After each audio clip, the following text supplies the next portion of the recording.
The greatest thing to know is what you don't know. Write that down. I'm not going to say anything any more important. The greatest thing to know is what you don't know. You will never be smart until you can admit what you don't know.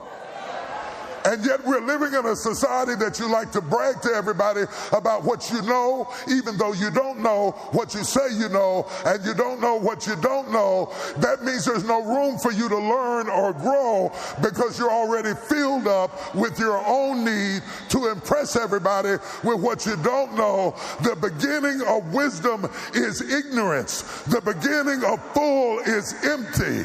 The beginning of up is down. If you would humble yourself, God would exalt you.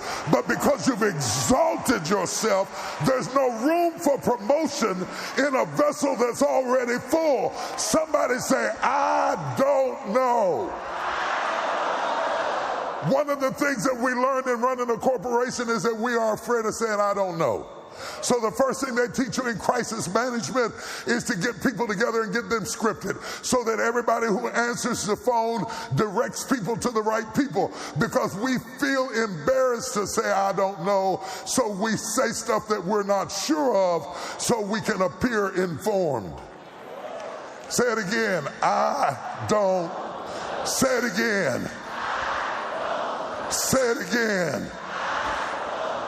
The best doctors in the world are the doctors who can say to you, I would rather you say, the reason my father is dead today is because he went to a doctor who treated him for a long time and didn't know what was wrong with him until all chances of healing him were gone. And finally he says to him, when it is too late, I don't know.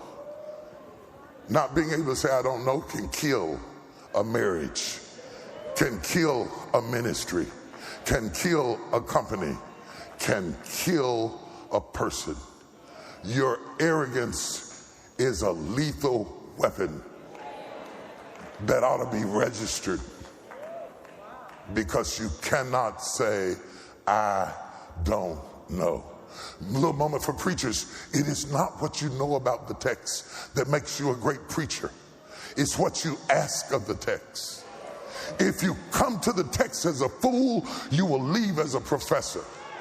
But if you come to the text as a professor, you will walk away as a fool. Say it again. I don't know. For we know not what to pray for as we ought, but the Spirit itself makes his intercession for us with groanings and moanings that cannot be uttered. We don't know, we don't know, we don't know, we don't know. We don't know what it's going to be like. We don't know what's going to happen. We don't know what tomorrow's going to bring. We don't know how to live in the promised land. We don't know how to fight this kind of fight. We don't know Joshua like we knew Moses. We don't know where we are. We're in transition. And when you're in transition, nobody has to say anything for you to be irritable. You're irritable because you're scared. You're irritable because your norm has been shattered. You're irritable because you're in a nebulous place. You're irritable because you have landed in the city, but you haven't checked into the hotel.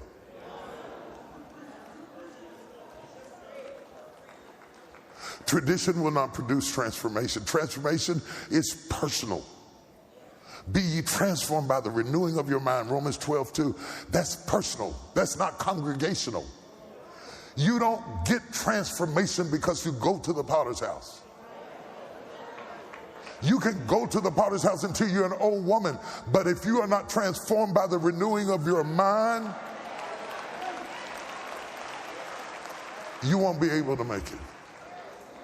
In Romans 8, when it talks about we know that all things work together for the good of them that love the Lord. For we know. And then it finally says we know not what to pray for as we ought.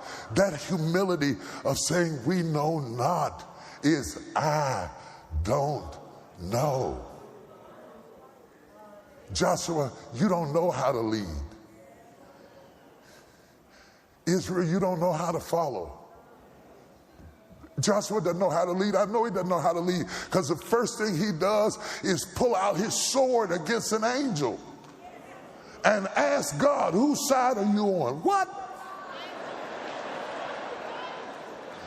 Watch, I don't know produces a praying church who wants God to be on your side more than you seek to be on his side. Are you spending all your time trying to talk God to bless what you plan? Or are you humbly coming to him and say, Lord, give me your plan? Because I don't know. I don't know how to do this. Today I'm going to talk to you about three things and I'll be gone. I'm going to talk to you about influence. I'm going to talk to you about impediments. And I'm going to talk to you about instigators. I'm going to talk to you about influence. I'm going to talk to you about impediments, because that's what the flood is, an impediment. And I'm going to talk to you about instigators. Give me a few minutes and I'll be done. What God says to Joshua is vitally important. He says, I am going to magnify you in the eyes of the people. Which means God says, I am going to give you influence. Don't confuse affluence with influence. Because there are many people who are affluent, but they don't have influence. They're affluent, they're well known, they're recognizable, they have big names, they have big offices, they have big suites, but they don't have effect on the people who follow them. Affluence does not equate with influence. God says to Joshua, I'm going to give you influence.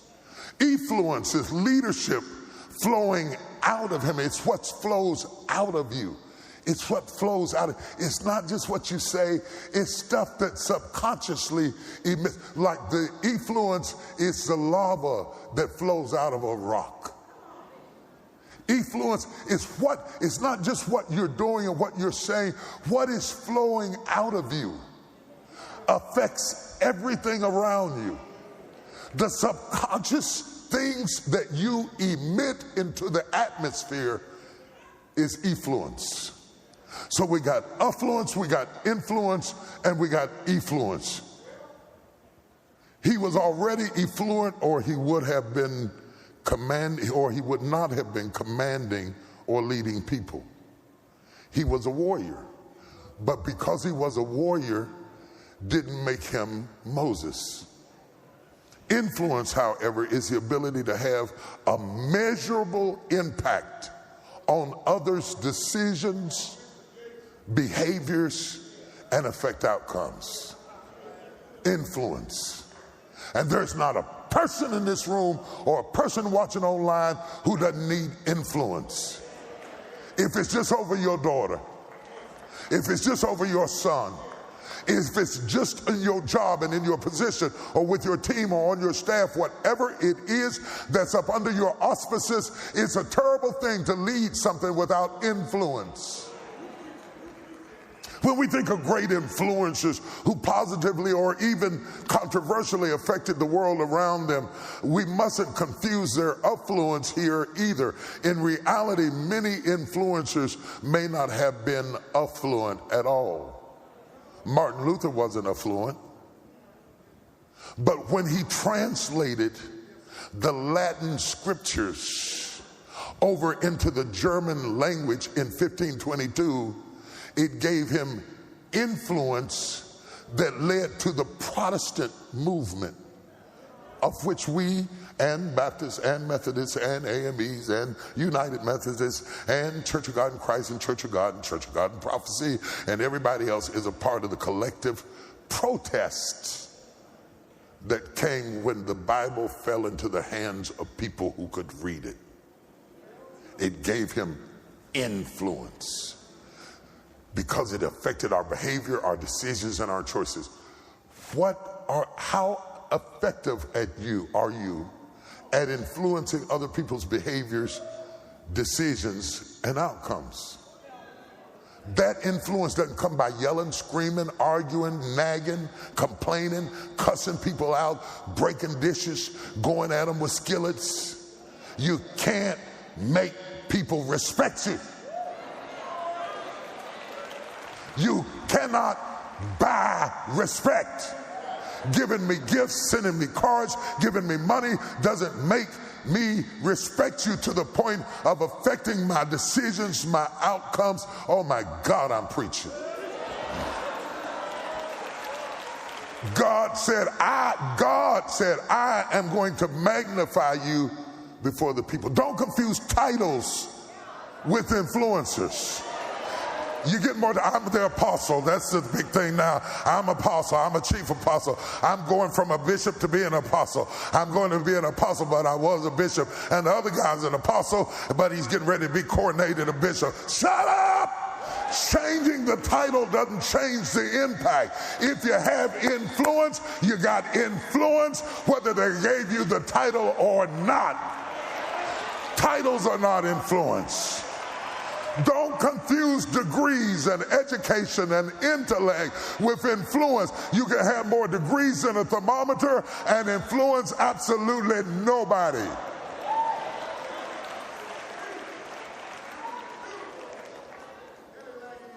God says to Joshua, I'm going to magnify you in the eyes of the people. Here's the question, because some of you, God is getting ready to magnify you in the eyes of the people. If God magnifies you, would you magnify him? Oh, magnify the Lord with me and let us exalt his name together.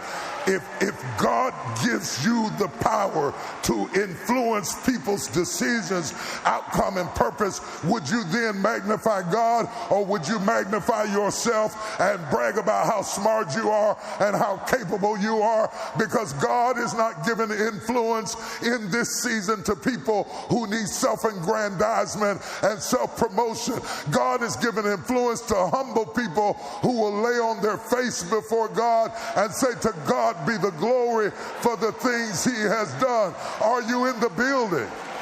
Give me some power on the mic. Are you in the building? Are you here in the building? Are you in the balcony? Are you up there in the balcony anywhere? Are you online anywhere? Is there anybody left that God can magnify you, and you will remember to magnify the Lord? Make some noise if I'm talking to you.